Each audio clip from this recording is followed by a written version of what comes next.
Hello, everyone, and welcome back to This Week in Enterprise Tech. I'm Hyun Park from Amalgam Insights, joined as always by Charlie Araujo. How are you today, Charlie? I'm doing fabulous. My Mets just won the top of a doubleheader. If you're a baseball fan, you've probably heard about this wacky season, and I was nervous that the game was still going to be going on while we went to record, and they just won. So they're now playoff bound, and now the second game doesn't matter to them. So I'm doing great. Congratulations. Time for the Mets to empty the rest of the 40-man roster and have some fun with this last game. So, Charlie and I Exactly. just happen to be huge baseball fans, and this has been a heck of a season. We're not going to turn this into a baseball podcast all of a sudden, but congratulations to the Mets on getting some postseason time for a change. For a change, had to get the dig in there. All right. Hey, I'm here in Oakland, basically, where we haven't had much to brag about from a baseball perspective on any front. So, Well, the Mets are my adopted team. When I moved here to New York 7 years ago, I wanted to have a New York team, but my real core team is the Angels. So trust me, I feel your pain. wow, they've had a lot of great players and not much success. That should be their new tagline, whatever. Anyway, all right. So speaking of interesting wins and losses, we're going to open with one of those. Yes. So there's been a lot happening in government actions associated with AI. California has actually been on the forefront of this activity very recently. Gavin Newsom has been very excitedly bringing out the pen and saying yay or nay to a bunch of past bills. So last time when we talked about SB 1047, that was a California Senate bill that was supposed to control large models. The idea was that we were looking at some of these gigantic models that the likes of OpenAI and other big Microsoft, Google, et cetera, are bringing out and saying, if you spent this much money and put this much complexity into a model, we're going to help regulate it. I said that from a political perspective, this is very popular. Nobody wants to be on the side of saying, yeah, AI should go unmanaged. Everybody. And then Charlie said, I am not quite as sure as you are that it's going to pass, or perhaps that it will pass because the politicians need some kind of air cover, but it's going to be significantly watered down. so who ended up being right? Hmm. Well, what we found, is that Gavin Newsom ended up vetoing this bill, and it was an interesting set of bedfellows on each side because you had Elon Musk and OpenAI and the Screen Actors Guild and liberal Democrats all in one pool wanting to pass it, and then you had the likes of Meta and OpenAI and a lot of the federal uh, government and people like Nancy Pelosi on the other side. So, like Democrats against Democrats, Elon Musk and liberal Democrats on the same side. It's like it was a kind of a weird mess. It was a very interesting set of bedfellows. But at the end of the day, Charlie put on his oracle hat and was an oracular vision and saw through it all.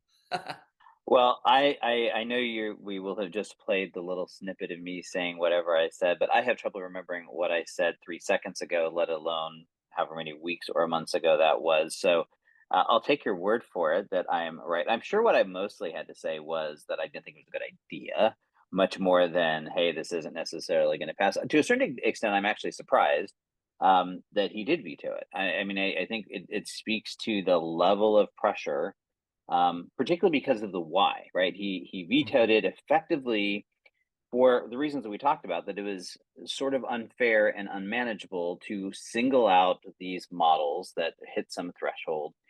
And it speaks to how difficult the governance challenges are already are and are going to continue to be in this entire space. We're going to talk about a couple of other elements around this in a minute, but I think it's just tough. And I think it's something clearly with the work I'm doing right now that we're spending a lot of time and energy talking about the implications of AI, particularly in the enterprise. And governance, whether that's from a regulatory perspective or from a corporate perspective, is just going to be tough. This is a technology unlike anything we've ever seen. And the good news is right now, these language models are relatively contained, but we're going to see an explosion over the next few years, and it's going to make this problem astronomically more difficult. So, as I think the one thing I'm confident I've said many times is I don't know what the answer is. I don't know how we're going to get our arms around this. I do believe regulation is going to be necessary, and I think it's going to be a swamp. I think it's going to make a lot of lawyers very, very wealthy, and I'm not sure how much of an impact it's going to have otherwise. Yeah, and what we're starting to see is that the both the government and legal mess are going to be huge. Honestly, we're still having trouble defining what these models are from a technology perspective.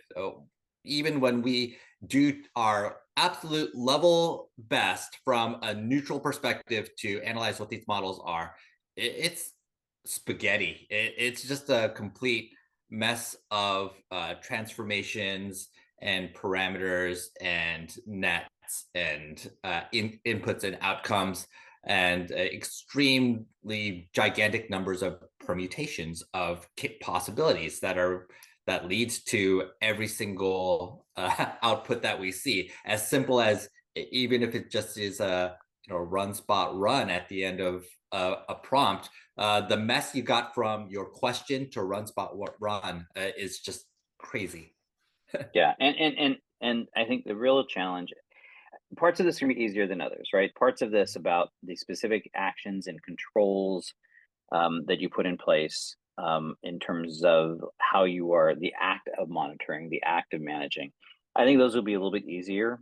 And this law had some of that in there. But when you're actually trying to look at the outcomes and who's liable for those outcomes and quantifying those outcomes and what percentage of those outcomes, particularly negative outcomes, were attributable to this technology that is, for all intents and purposes, still this big black box, it's super, super difficult. And so I don't think there's any answers. Well, I guess there probably, I hope there are answers at some point, but I don't think they're readily available. And I think we're going to be in this period of starts and fits when it comes to legislation and regulation for a while.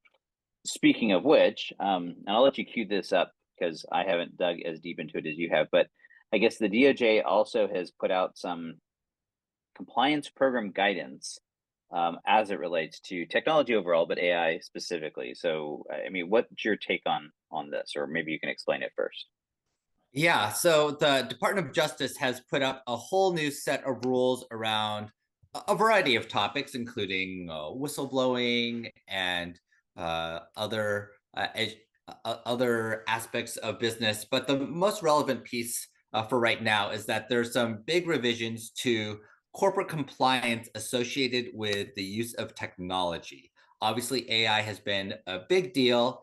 And basically, the Department of Justice is saying, as you try to figure out how AI is associated with crimes, fraud, and other risks, you have to think about what the company has done in the first place to put governance in place and to implement actual controls to acknowledge what the AI is capable of doing to change your operations and your outcomes. So, as simple as that sounds, again, we just talked about how vague AI can be and how difficult it can be to define those governance issues in the first place. Yet, this is now going to be, think of it as a vector of attack that lawyers can potentially use from the government perspective to poke holes in a company's use of emerging technology. Well, I think what is interesting, so I'm actually going to read from the specific document that we'll share here, but it talks about the fact that there can be suggested that false approvals and documentation generated by AI could be used to facilitate criminal activities. Companies also risk on relying on inaccurate data leverage from untested or unreliable technologies. Shocker there. And so therefore, I guess, says to protect against the risk, DOJ expects companies to, and it goes and lists a whole bunch of these things that is the expectation. And I think what's interesting is clearly setting up this line. There's two parts of this, or maybe even three, right? The first is the sort of direct criminal activity, Yes. where I'm either enabling something or allowing for it. And this is something we've seen within like the social networks, where it's like if they're able to facilitate criminal actions and you're not doing anything to stop it, then you can be held liable. And then the second is just this negligence that could lead to bad decisions, um, based on the data that is coming that somebody might be relying on. And that I think is the tougher of these two. Um, Especially because some of these things on the one hand are common sense. You said it sounds easy. It didn't sound easy to me at all because it's like they're common sense on the one hand, and then it's like it is, in the eye of the beholder in so many ways. So like just this first one, right, is that the DOJ expects companies to assess and mitigate risk associated with the use of new or emerging technologies, including AI. Mhm. Well, okay, that makes total common sense. I should assess and mitigate risk, but who's to say that what was sufficient, right? Right. And whether or not it rose to this level of negligence from a compliance perspective, and there's versions of that sort of hold true with all of it. And so, I mean, it's sort of my same answer to the California bill that Newsom just vetoed. It's like the practical application of this stuff. It's like we all sort of agree in principle that there needs to be controls, there needs to be regulation, there needs to be oversight, but it's so amorphous. It's like, how do you actually make sense of it? And I think we'll probably end up, as I think we actually have some history with this, we'll end up with case law. We'll end up with judges and Mhm. juries making that decision on a very specific contextual basis, and eventually you get this canon of case law that we can then use as a model for it. But until then, it's going to be tough. It's going to be really, really tough. Yes, and then we're gonna have to play this grab bag game of which court ended up getting the lawsuit. Is it one where the judges have some experience with IP and tech, or is it one where they usually deal with farming issues and then have to deal with the results?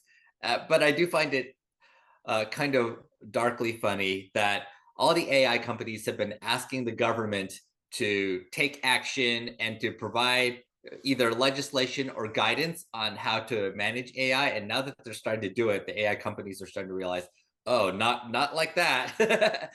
What you're providing is guidance that is so vague and so unactionable that we can't really figure out what's going on. And it would not be a surprise to see honestly, some of these California companies try to set up operations or headquarters elsewhere, if only to avoid some of the legal But that, ramifications associated I with. think that I think it's one of the big reasons that Newsom ultimately vetoed it Mhm. because of that risk. And I think it was a very real concern, particularly because the organizations is going to impact the most are some of the largest employers in the state. Yes, but So Newsom did also sign off on a different bill saying that model builders had to show what data was used in to build their models before January 1st, 2026. So they've got a year plus to do it, but there's still a lot of basically poorly held secrets that there's a lot of copyrighted data that has been used to build most of the models that we work with. And simply releasing that as a fact is probably going to lead to a whole other slew of lawsuits, whether they are actually legitimate or not. Anytime you use somebody's complete and unedited copyrighted work as an input, there's going to be some lawsuits involved. well, I would like to take this opportunity to announce that I am going to resign all of my work in technology and go back to law school to become an AI attorney because they're the ones going to be making all of the money going forward. It's clear. Although let's talk about at least because I know I'm the bear on all of the regulation. Let's talk about a piece of regulation I can finally get behind. It's actually not regulation; it's guidance, but NIST is announcing, and I'm not, maybe you can clarify, I'm not exactly sure how this works, but NIST is announcing some new password recommendations, but I guess it's more than that because it has the power to guide how the US government acts, and that therefore then has a lot of influence on sort of everything else. But basically, they are doing two things that I cannot tell you how excited I am.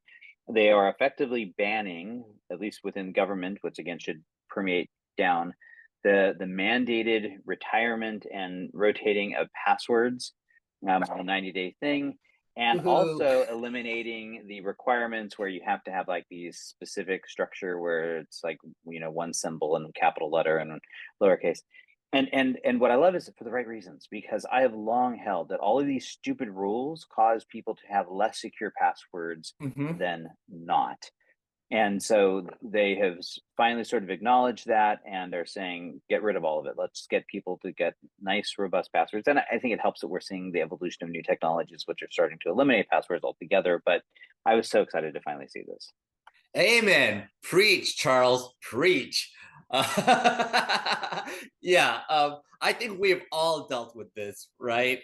Either you have to change your password every 90 days, you have to follow these rules that mean you're probably 90% going to forget what password you even chose in the first place. So either you have a password manager, which is then holding your 100 different passwords for your 100 different accounts, or you're resetting your password on a daily basis and making IT help desk's life hell. There's all these bad things that have happened, and the NIST, the National Institute of Standards and Technology, uh, uh, you know,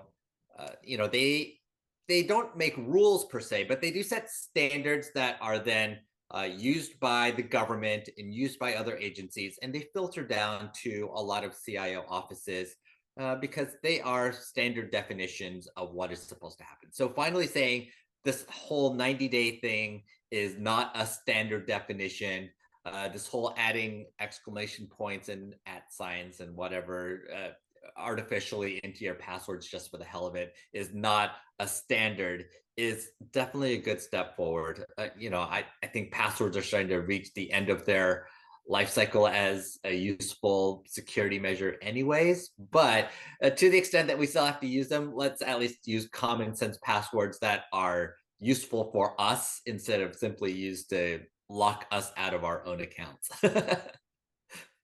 Yes, sirree. And we'll have to do a whole segment one time on password tips and tricks. But yeah, I think they're going finally away. Although I keep trying to use like passkeys and things, and it's still hard to get the technology all the way there. Anyway, Mhm. so let's switch gears to some industry news, and we have a couple of well, I guess one funding announcement and one acquisition announcement. Um, that I think are both interesting and indicative of something. And what I love is both of these are not AI related. And as we've talked about a lot in the past, is that AI sort of sucks the air out of the room, in that that's all we ever seem to want to talk about. But Mhm. most of the spend, most of the activity that happens on a day-to-day basis within IT organizations still has nothing to do with AI. So the first of these is a company called WhatFix, which we talked a few, I guess, weeks ago, maybe, Mhm. about SAP acquiring a company called WalkMe. So WalkMe was one of the pioneers in what's called the digital adoption platform sector, and WhatFix is one of their primary competitors. And so they just raised another $125 million. They predominantly provide in-app guidance for using tools, but much like WalkMe did, they have been aggressively moving into capturing user engagement data so that you can improve uh, the usability and the usage of applications. And what's really interesting is WhatFix's entire pitch now is really about this idea of a digital transformation enabler, right? Mhm. Giving enterprise executives the tools that they need to drive this adoption and to drive transformation. And I think it's heartening, because this is the real world stuff that we need to focus on to actually drive change in organizations. So I know, it's just a funding announcement, but it's good to see that it's does you don't have to be an AI company to still get a good chunk of dough. Yeah, and when we say AI company, we're usually talking specifically about generative AI, which has been getting all of the attention. Honestly, there are a bunch of different other types of AI, and the idea of digital guidance within an application. Yes, there are aspects of AI that are in there, but we're just clarifying that that's probably not generative AI. They're probably looking at generative AI because everybody has to. But there's a lot to simply having a smart, guided experience, because a lot of what we like about applications at the end of the day is having either some sort of muscle memory or easy way of being able to get something done, which is why we often get stuck with these 20-year-old applications, just because employees have learned how to get things done quickly in that application, even if it's not extremely transparent to the rest of the company and to every other employee. So it's nice to have these tools like WhatFix that can actually help guide more people through how commonly done tasks are actually accomplished. Well, and it does speak to the fact that the vast majority of time that the average knowledge worker is spending within the technology stack and ecosystem is on these systems of record, maybe to a certain degree, systems of engagement, where they're using this to process whatever workflow they're doing. And there's lots and lots of opportunities for efficiency drag and therefore opportunities to improve and to deliver better employee experience and a customer experience if you can get data on what all that represents. So I think this is, rubber meets road kind of stuff, and it's super, super important. And so I'm encouraged to see that. Along the same lines, another big piece of news, at least in the work management space, was that Smartsheet has agreed to be taken private through an acquisition by Blackstone and Vista equity partners for a whopping $8.4 billion.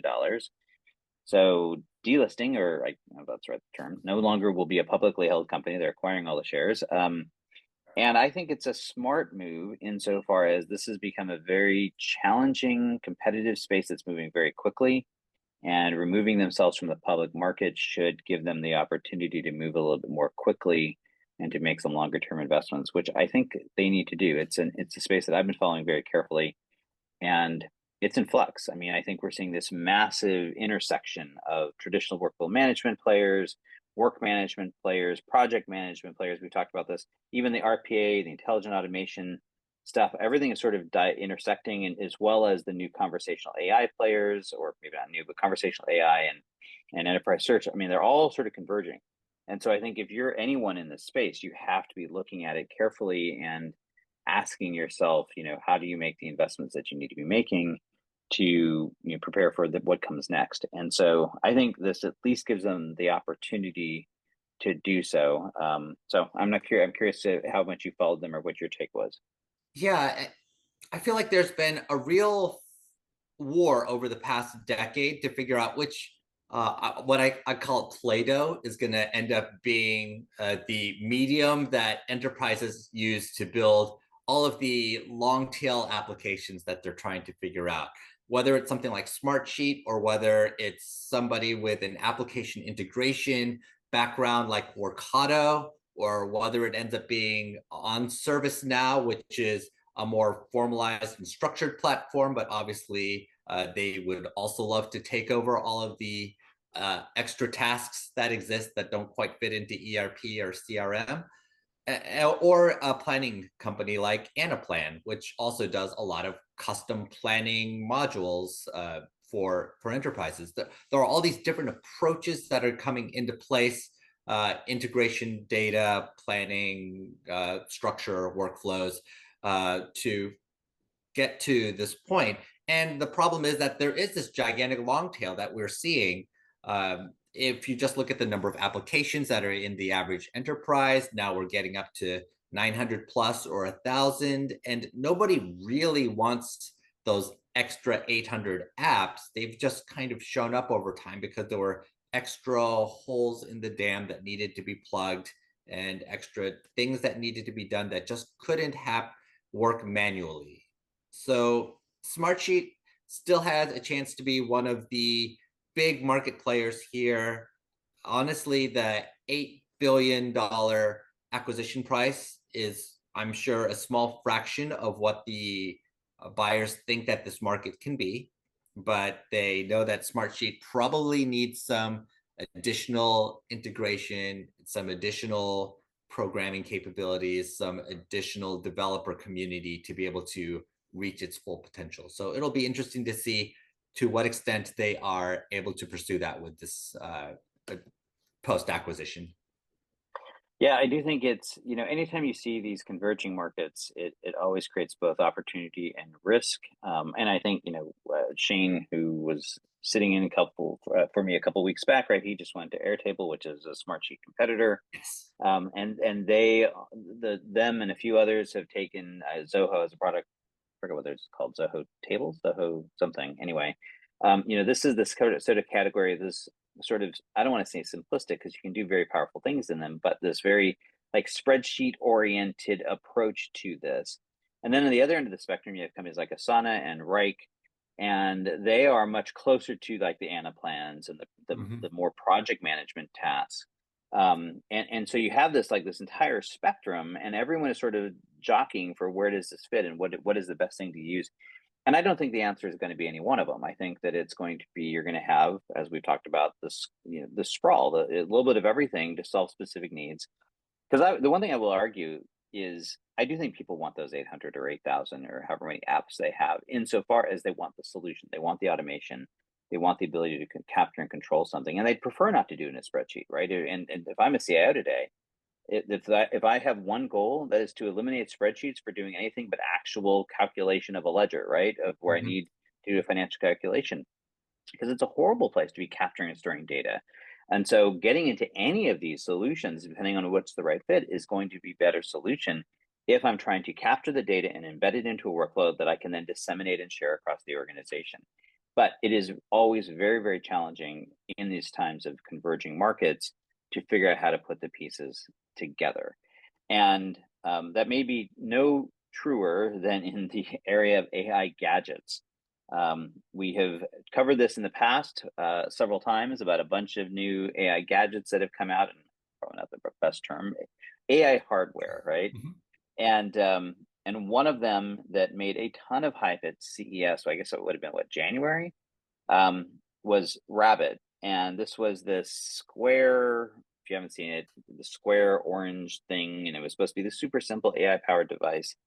And they have apparently sold 100,000 of them. And the latest number from its CEO is that only 5,000 of these are now in daily use, which shockingly, in my opinion, most of us looked at that number and go, oh my God, that's horrible. And the CEO seems to be talking about it positively, like, hey, there's 5,000 people that know that adapted their day-to-day workflow. But for most of the industry, we're looking at going, this is a sign of a real challenge of figuring out where this is going and does it make sense. So I'm curious, what's your take on the entire AI hardware space? I have been awed by the amount of money spent on hardware for kind of unknown tasks over the past few years. I think this is happening both in the AI space as well in the extended reality space, where Meta, of course, has been spending whatever $20 billion a year, and everybody else has also been competing in that space. But we're having trouble trying to figure out what this next great device is. Everybody looks at the success of the iPhone and even the former iPod, the iWatch, and some of these related things, and think we can create the next design, the next great device, if we just add enough AI to it. But we've had, between Alexa and the Humane Pin, and now here with Rabbit, a few different AI type of devices that you're supposed to be able to talk to and get great results from. We've had some assistants on the phone with such as Siri or Cortana that have given mixed results. We're still not quite there yet in figuring out how to combine that discussion and workflows and human tasks in a way that is any better than what your phone does. Well, I think that's the real issue. There was another article, I think, from Fast Company that said that AI devices are in their flip phone era. Implication being just what you said, that we're in this interim period and it will have something emerge, and maybe that's true. But I think that the big challenge that all of these devices are having is that the phones or the watches can now do all of these tasks and potentially better. And why am I going to carry another device around? And we didn't put this on our list, but yeah, Meta has demoed. I didn't want to put on this because it's not a product, but they're calling it Orion. Their next version of their glasses. But they are themselves, the reason it's not a product or not even a product announcement is that they have acknowledged that it's just not ready for prime time yet. But I do think, well, if I'm bullish on anything, it's going to be something like that, something, a wearable technology that is sort of embedded. But it's going to be, I think it's going to be very challenging to see how that develops. And I think, I do think it's indicative or telling that we're seeing much less investment in this space all of a sudden, right? It was this big, huge thing as far as the AI hardware, and now it's all sort of fallen away. Yeah, I think there's kind of two big problems. One is, do I have a device that can do targeted conversations that match exactly what I want to do, either on a personal level or at a corporate level? I don't think that trust level still exists quite yet on conversations for conversational AI. And we're not even sure how to train something to match our exact wants and needs in that regard. And the other piece of the puzzle is I'm not sure that the hardware is really there yet, because we still struggle to some extent with computer vision. We really don't have very good computing hardware for other senses, such as touch, especially. Touch is super hard to replicate with something like a hardware device, much less something like smell or taste, which we're not even close to even imagining.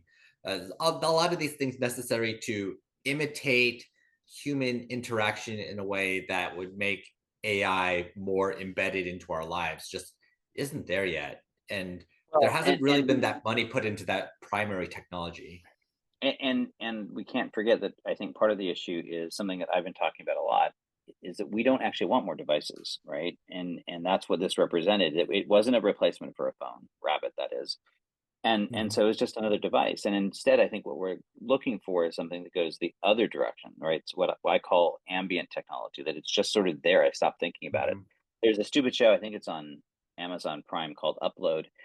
And they, in their case, they have this little thing you wear on your wrist, and that has all of your tech. And then if you want to use your phone to do like a video call, you do this, and it just projects it into this space on your hand. That, like, if someone can actually bring that sort of technology to market, I think people all over it. It's almost like the anti-gadget. And it's interesting because the Orion thing that Meta demoed had not only the glasses part, but this wrist component, and that helped to identify the movements and what have you for like avatars and what have you. And so I do think Yeah. it's interesting that's where it's likely going. And I think some of these other approaches are good experimentations, or good experiments, but probably not the right thing in the long run. Which then begs the question: is any of this the right thing in the long run? Which is the subject of our last meaty article that we want to talk about, from the New York Times, and I'll just read the headline: "Will AI be a bust? A Wall Street skeptic rings the alarm." And so the article is talking about Goldman Sachs head of stock research basically saying that this is going to all end badly, that the amount of investment necessary not only to build the technology, but to sustain it, to deliver it, right? That the incremental, right? One of the big things about technology is the incremental costs have been incredibly low, right? And so therefore, scale was your friend. And the case that he's making here is that the incremental cost of AI is actually very high. Ergo, scale doesn't help. And so they've actually, what I love about it is that they've been hosting these debates, I guess I'd call it, where there's another member of the Goldman Sachs senior team that is extremely bullish on tech, and so they're having these conferences where they're basically arguing with each other, which just shows that nobody has the answer. But I did find it almost refreshing that at least there is a very vocal skeptic out there with enough credibility that people are paying attention. Yes. And this is something that we run into in tech every 10 to 15 years, where honestly, there's an inflection point that requires a lot of capital expenditure, whether it's with the emergence of cloud computing when AWS was starting to take off, or even before that in the dot-com era. We had billions upon billions of dollars spent, and a lot of it looked wasted at the time, but without spending that money, we wouldn't have been able to take a step forward. So as someone who believes in the future of tech, I'm glad that this money is going into AI because, frankly, you have to spend that money for us to get to whatever's going to happen next. But is it going to be great from a financial perspective for everybody? I'm with the Goldman Sachs, bear on that one. In that, a lot of people are going to lose their money, but it's going to be good for us, like as a whole, for that to happen. So you were basically playing both parts. So the two gentlemen here is let's see if I get his name right. Jim Cavello is the bear on AI, and he's the um he's their what I said, the head, what I say, head of stock something, whatever. Anyway, yeah, head of No, stock he's one of their research. chief And strategy people. Yes. right. And then the other gentleman is George Lee, who's the co-head of their geopolitical advisory business, right? And he's been making the case that you would just made, that hey, it often looks like this. You have these long runway, massive investments, and it looks like you're just flushing money down the tube, and then all of a sudden you emerge on the day with the internet. And so it's really interesting to see these 2 point of views sort of be brought to the fold. And I think, maybe as I always land, right? I think they're both right to a degree. So Cavello, the article talks about how he was driving down the 101 from San Jose to San Francisco, and he counted the billboards hyping some form of AI something. And he said there were 40 of them in that span, which I think is shocking on a billboard, right? It's Silicon Valley, so you get all of that. But he says That's just normal. That's just how we do it. right. But he said they were all crypto before, and now they're AI, which speaks to the fad and the hype aspect of this, which I think is totally dead on, that's a problem. But I do agree that there's an investment, and I think the hard part to this is, well, what comes out? Because one of the things that this article points out is that we had the dot-com bust, and we had the vast majority of organizations just get flushed out, but we did have Amazon and Google and a few others come out of that, and they're now the giants, right? And so I think you're going to see something similar for a lot of folks. It's going to be this complete flush. This was a technology that just either didn't hold, like maybe Rabbit didn't hold water, wasn't going to go anywhere, or others where, yeah, it's important technology, but it's not enough to stand on its own. They're going to get consumed by some larger organization. Yeah, but we're also going to But have our Yahoos and America Onlines, RIP. Like, I guess they both still technically exist, but not in a way that matters the way that they did 20 years yeah, ago. But yeah. that's going to happen as well. It's just part of this wave. The part that I disagree with is when people start talking about AI becoming this 3 trillion or 5 trillion or $10 trillion market. Like, to me, that just doesn't make any sense. I could see this.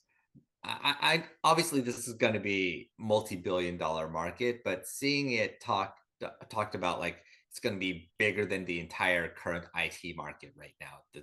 That's just nonsense to me. And it does make you question I mean, again, we didn't put it on our list of things to talk about, mostly because I'm tired about talking about OpenAI, but OpenAI is closing in on a $650 billion round. And yeah, you do say, how do you justify that? Maybe to make the number right, but whatever. It's a massive, massive, massive number. And it's like, how do you justify that, right? It has to be these massive, massive markets to do it. And that's where I sort of land on the bearish side of it, saying, I think there's no question we're going to see a transformation in markets. We're going to see a transformation in how organizations work. And that's going to generate revenue into the sector. But is it going to generate enough? And is there going to be enough value generated by the companies that are buying the technology to justify it over the long haul? And I think the answer is going to be a very, very qualified yes, but it's going to require a whole lot of very heavy due diligence to make sure you're applying it in the right way. Yeah, just for you fact checking people online. Yeah, we know the numbers for OpenAI. Something like making 3 billion a year right now, losing 5 billion somehow at 150 billion in valuation with money coming in from all sides. But the exact numbers aren't super important. The fact is more around how that we understand that this huge bubble is here. So let's talk a little bit as we wrap this show up. We always like to end on something a little bit Of course. fun, and this one is like truly warming my heart. It is an AI story.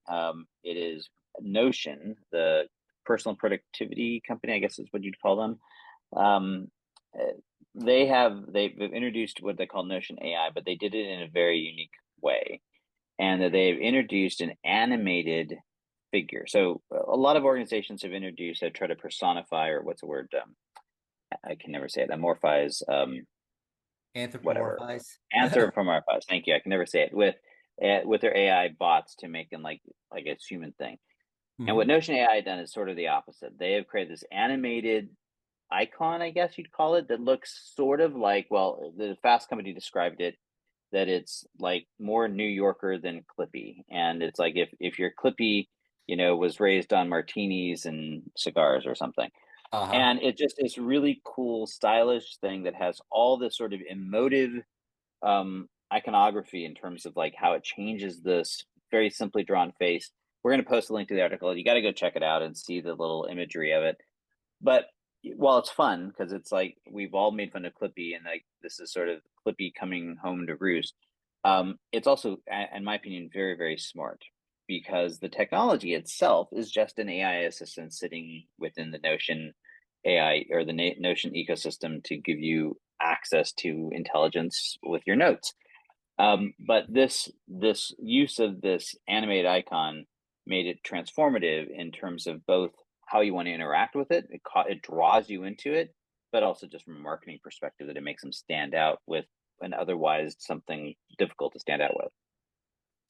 Yeah, and I think we're realizing that there is this uncanny valley that as if you get too close to being human, it actually does not help your technology at the end of the day. So making something a bit simpler, a bit more perhaps video game-ish or New Yorker cartoon-ish emoji style is probably the right way to go.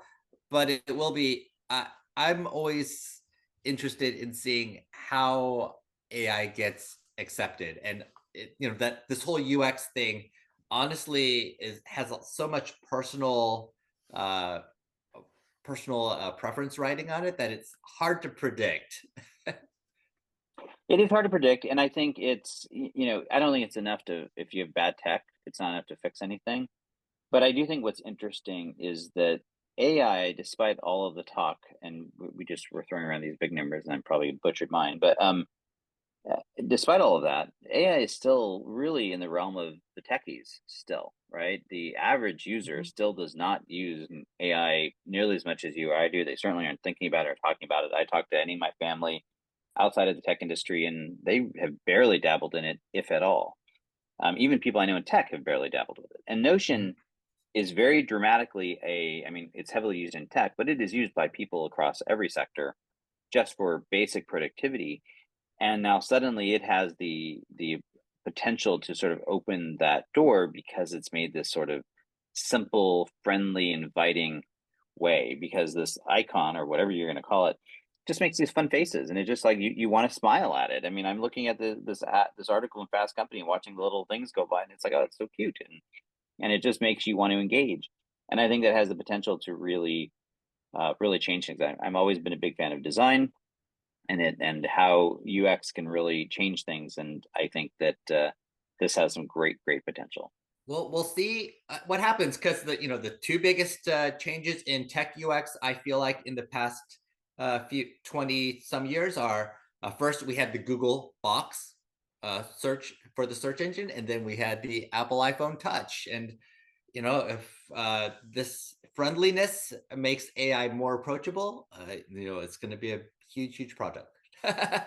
But then I'm the one who We'll see. predicted that iPhone would never defeat the BlackBerry. So I'm not the one to ask about UX. There you go. On that note, Yes, on that note, thanks so much for joining us again at This Week in Enterprise Tech. As always, like, subscribe, let us know what you thought, and we look forward to joining you next week.